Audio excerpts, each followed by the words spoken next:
I mean, he's not of this world. It's almost like he's some sort of thing, you might say. Thing. We on the background we have a fantastic piece of artwork from the movie The Thing. It's a really good caricature of everybody that's critical to the plot, with our anchorman, of course, in the center. Kurt Russell, who, by the way, we'll review The Thing at some point, maybe during this episode, but we'll do it the costume design for Kurt Russell in The Thing was absolutely some of the best I've seen. Not well received in the community, but his character was fantastic. If I was going to be stranded on some sort of base, which I'm still not quite sure why they were on that base, but we'll get to that. If I was to be stranded on that base, I would definitely bring his wardrobe and the hat. So great hat. John Carpenter's The Thing, starring Kurt Russell, and this gaggle of goons that we have here represented in caricature. Released 1982. Kind of a hidden gem. Adam pulled it up for me.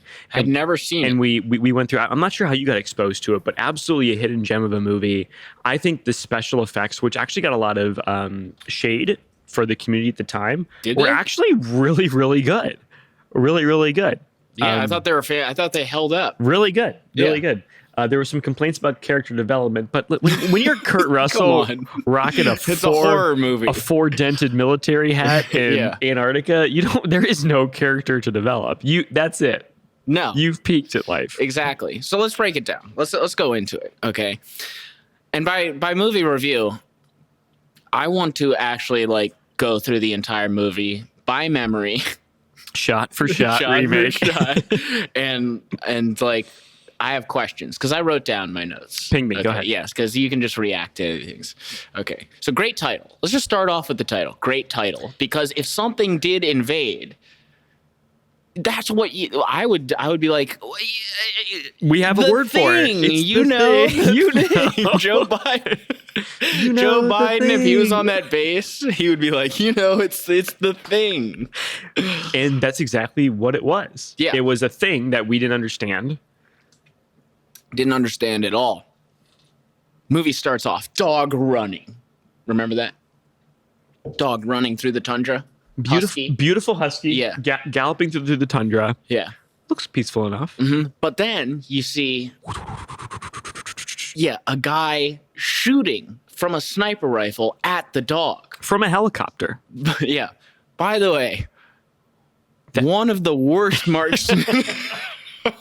One of the worst marksmen there ever was. Well, it's one of those things where if you're gonna take a shot, and we've all shot our BB guns here and there, the game plan should not be to do these dive bombing maneuvers off of a helicopter. Park the helicopter. Now there's only one moving object, the dog.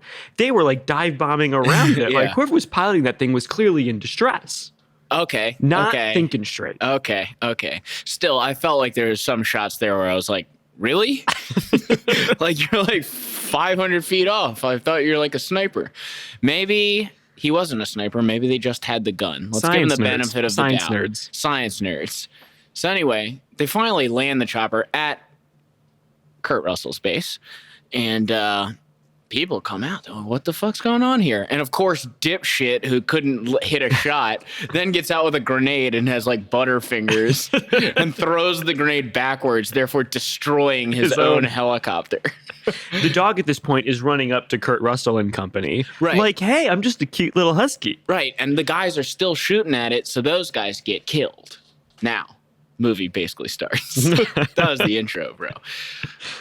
Another comment I have is, well, there's this group of men chasing this dog, trying to shoot bullets and throw grenades at it, so let's keep the dog. Don't ask any questions. Keep the dog. We'll figure it out later. Because I think the group that was flying the helicopter were some Scandinavian country who was coming across.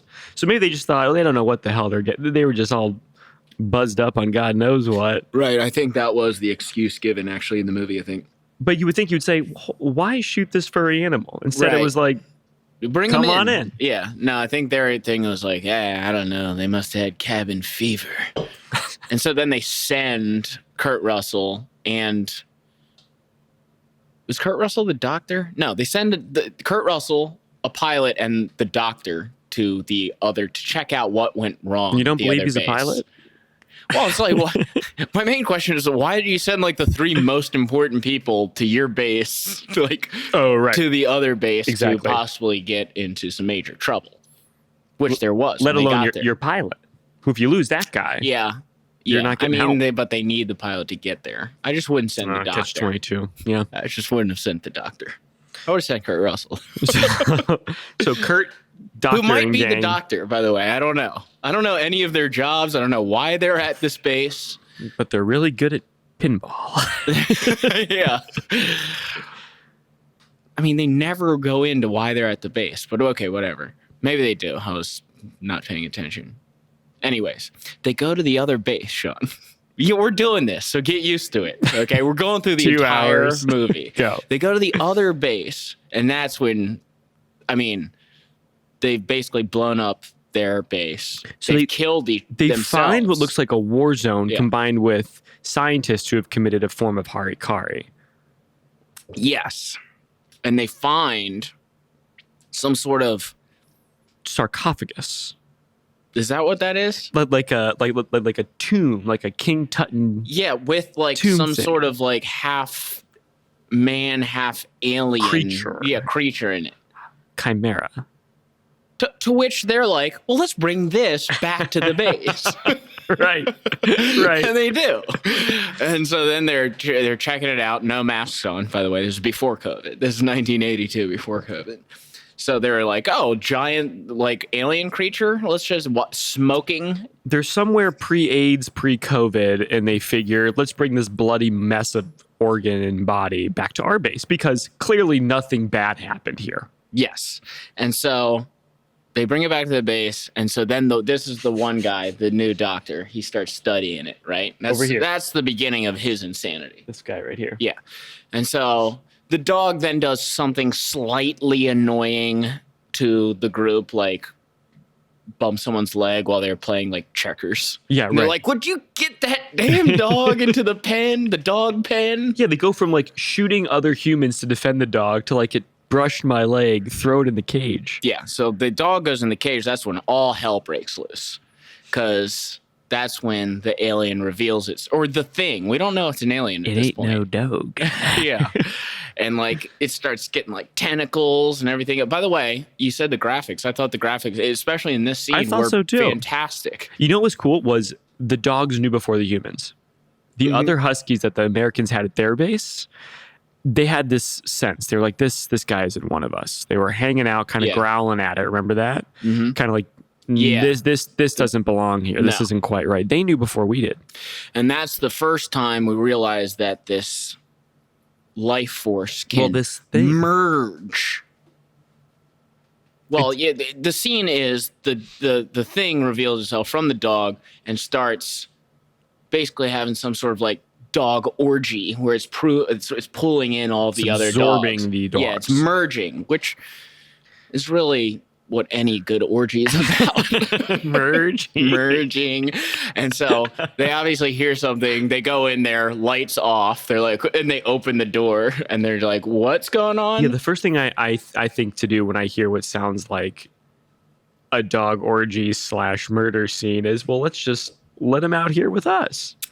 Exactly. And so then you see it's like trying to merge and like sort. And so this is like the full graphics on display.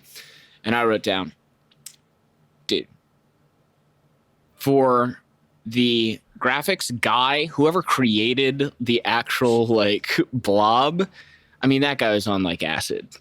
I mean, it had tentacles, it had fangs, it had like 18 eyeballs, fur, a deer nose. I was looking at this. So the guy who did this, it was really interesting. So he had worked with the director once before. He'd worked with John Carpenter once before, and he had done a movie with him called The Fog. Yeah. His name is Bottin, Bottin. He had done The Fog with him and said he really wanted to kind of up the ante on this one. So they gave him a bigger budget. And I mean, I think he knocked it out of the park. Oh, yeah. It was really good. Also, one of my favorite lines happens at this time is when Child says, "Oh, man, I can't believe any of this voodoo bullshit." To which I'm like, well, voodoo is a religion, and this is an alien. Clearly extraterrestrial. So, close, Child. So, where am I at here?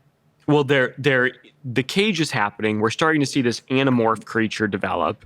And at this point, the scientist then, at this point, now the scientist really starts studying it, figures out that if there's a 75% one of them is infected, because he already knows at this point this thing can merge with people. Based on having seen the chimera at the other plot, and now what the dog hybrid thing was. Right.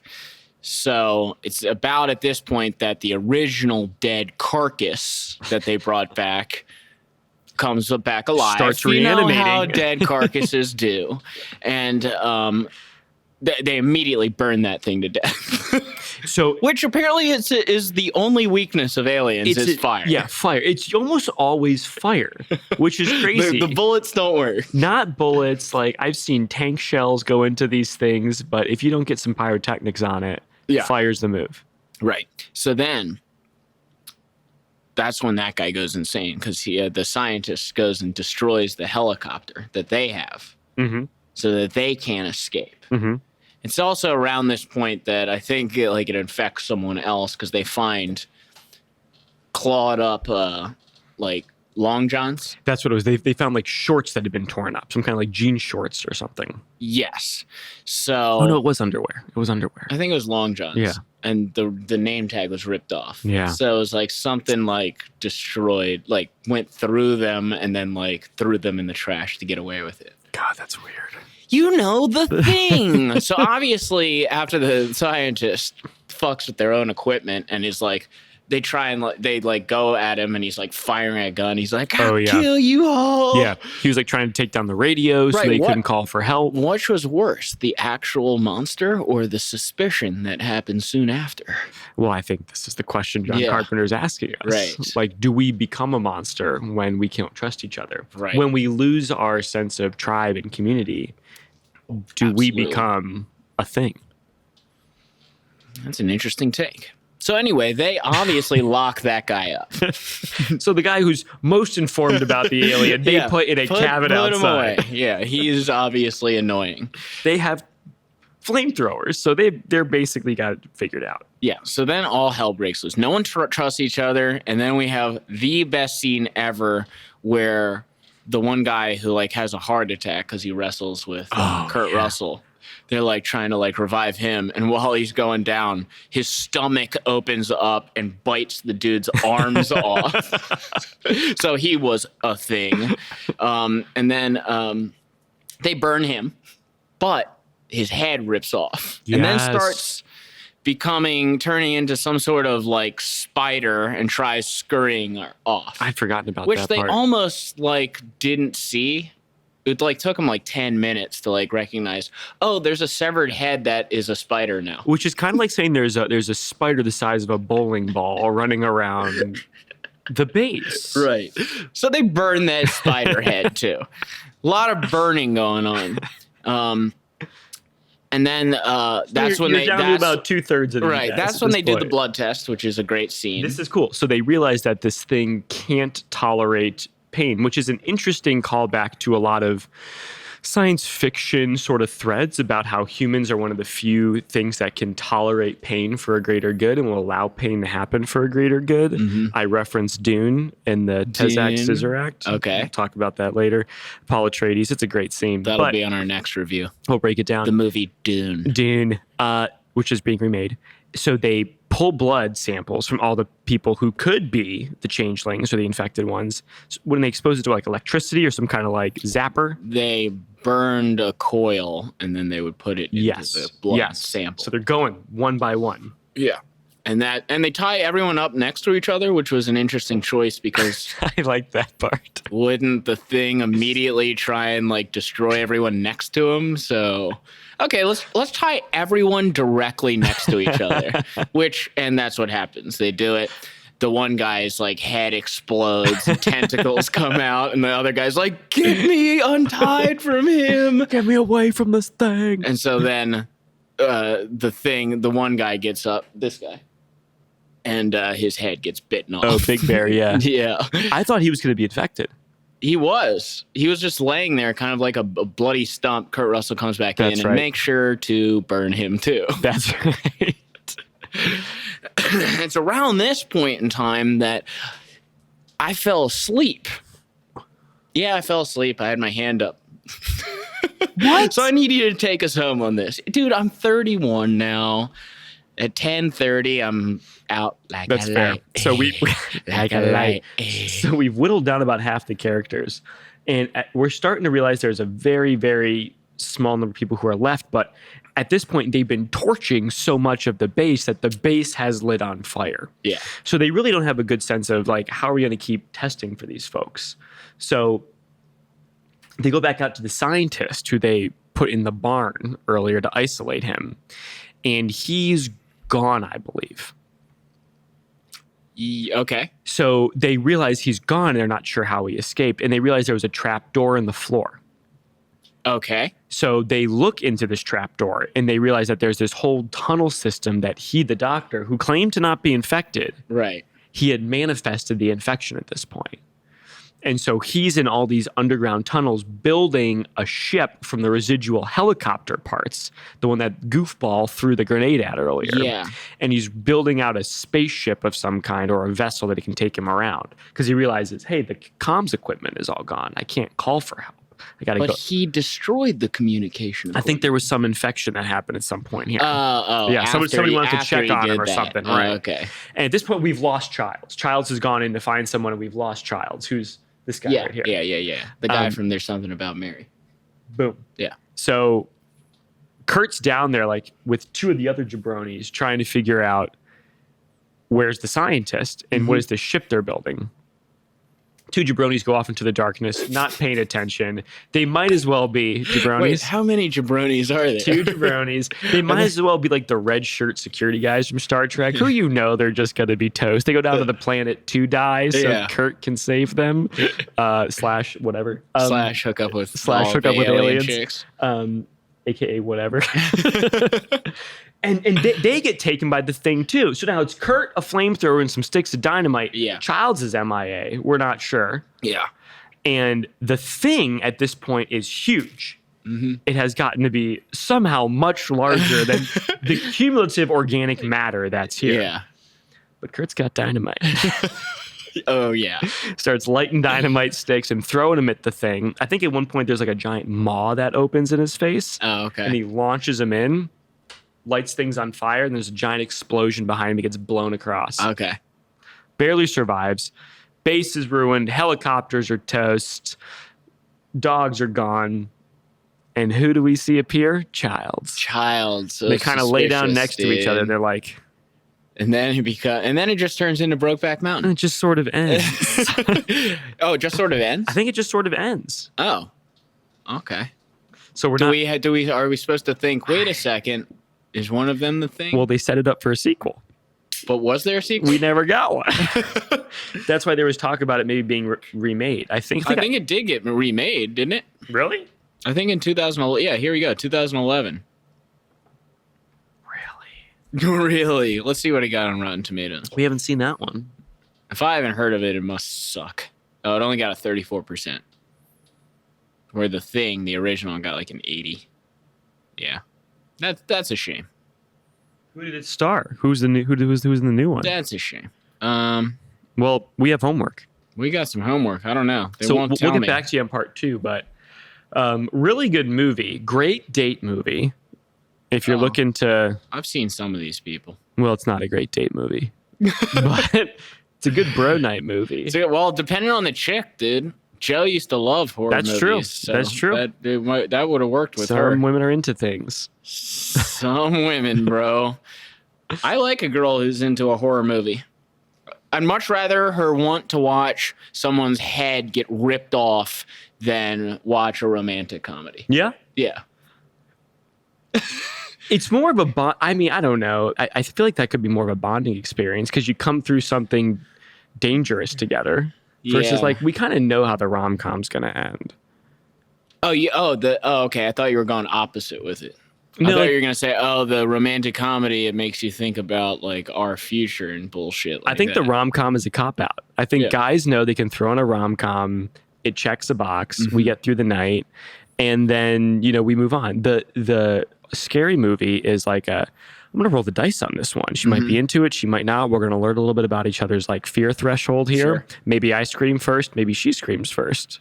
We all scream for ice For ice cream. cream. And there's ice cream in the middle. So I think there's more to be gained out of enjoying a scary movie with a woman. Yeah. Also, Speaking Hereditary is a great date movie. Yeah, I went on a date to that. No, I wouldn't recommend. Gentlemen, do not It's- watch Hereditary. It's sickening and you will hate yourself, but it's an amazing movie. Jazz age living, old fashioned sipping, pizzazz ain't missing, got the fat cats kissing lips. I bring the old age back, awake everyone from his nap